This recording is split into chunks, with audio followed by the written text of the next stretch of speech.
Yo, this is the Scarcity Studios YouTube channel. Please don't forget to like, comment, share and subscribe. And our sponsors are Alpha Claims and Hire Birmingham, the leading and best accident management company. Get a replacement car anywhere in 1 hour. It seems that every day there's an Encrochat case at the moment. And the latest case involves a man called Robert Brazendale from Warrington. And he's been arrested in Costa del Sol in Spain. And he has been extradited to the UK to face charges in relation to an Encrochat case that has been going on since April. This story is very complex and there's many layers to it due to the fact that it involves so many people and also so many different seizures of firearms, down to the fact that the police intercepted messages on the Encrochat network. And this allowed the NCA and the police to be able to attack people at home when they least expected it. In order to get some context to this story, we need to go back to April, at the beginning of the Encrochat hack. Raids took place in Warrington and Manchester as well, and they said that the police swooped on him while he was in Estepona in Costa del Sol and detained 2 other people in Manchester and 1 in Cheshire in a simultaneous hit on Tuesday. The blitz is linked to the global collapse of the Encrochat communication network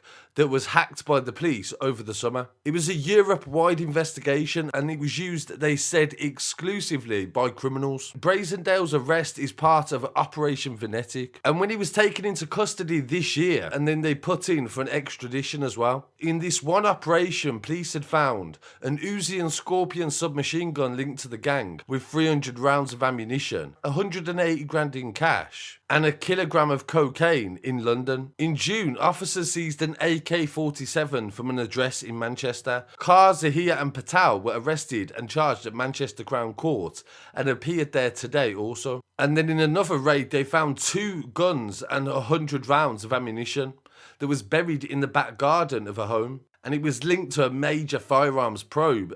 And this is what made it escalate. So every time they did a raid and found more firearms, they'd find more leads and it would just keep on going. One of the packages contained a Smith & Wesson 9mm semi-automatic pistol and approximately 100 rounds of ammunition, and also a Grand Power semi-automatic pistol with 20 rounds of ammunition and a suppressor or a silencer that was recovered in a different package. The NCA said the search was sparked by messages on the actual service, Encrochat, and the data has underpinned arrests of hundreds of suspects across the UK, led by the NCA, the National Crime Agency. Robert Brazendale has been charged with conspiracy to possess firearms with intent to endanger life and to enable another person to endanger life. Allegations follow another recovery of an AK-47 in a commercial building in Warrington in April. The NCA, they've described him as a gun runner, and this is just another example of how serious some of these cases are getting now.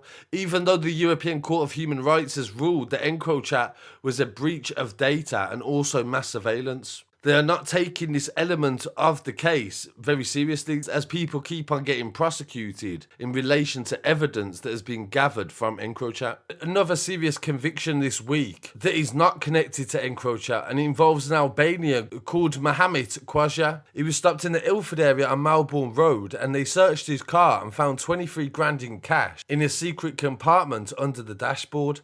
A further search of his home led to the discovery of a handgun with 20 rounds of ammunition and 5 kilo blocks of cocaine hidden in a bag under his child's cot. Another 6 kilos and drug paraphernalia were found in laundry bags across his home, and on the 16th of December he was found guilty at Snaresbrook Crown Court in relation to possession of a firearm with ammunition and possession with intent to supply cocaine and also money laundering. The drugs would be worth £1.1 million if they were sold on the street, they said. They also said that he arrived in the UK illegally from Albania in 2014 and he actively sought out work as a drug dealer as he knew that he paid well. He will be sentenced on the 29th of January next year, and Detective Tony O'Sullivan from the Organised Crime Partnership said that he was illegally here and trying to sell drugs as part of an organised crime group. And the NCA and Met officers are dedicated to removing him and firearms from the streets.